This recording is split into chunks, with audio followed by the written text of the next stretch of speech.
garoonka diyaaradaha aadan cadde ayaa noqonaya mid ka soo kabanaya burburkii dalka ka dhacay kaasoo saameyn ku yeeshay duulimaadyadii caalamiga ah iyo kuwa gudaha waxaana sanadaha dambe soo kordhaya shirkadaha diyaaradaha ee duulimaadyada ka sameynaya gudaha dalka iyo dibaddiisaba taasi oo qayb ka qaadanaysa horumarka iyo kobaca dhaqaalaha dalka shirkadan diyaaradaha Walia ayaa qayb ka noqonaysa diyaaradaha ka howlgala gudaha dalka isla markaana duulimaadyo ka sameyn doona magaalooyinka Garowe, Boosaaso, Hargeysa iyo Addis Ababa maamulka garoonka ayaa sheegay in amniga garoonka uu yahay mid la isku haleyn karo sidoo kalena uu shaqeeyo habeen iyo maalin taasoo ay ka dhalatay in sarakac ku yimaado duulimaadyada garoonka waxa nagu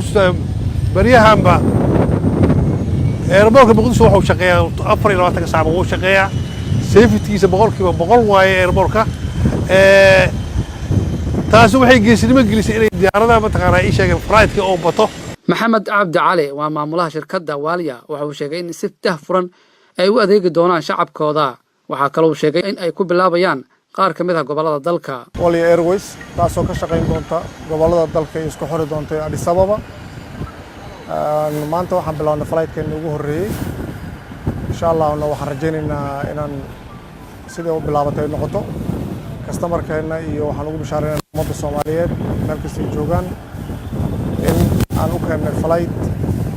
Addis Ababa iyo isku xiri doono gobolada dalka sida Garowe iyo Muqdisho flight-kan wuxuu noqon doonaa insha Allah khamiis kasta Addis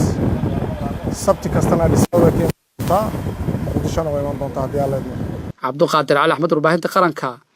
Muqdisho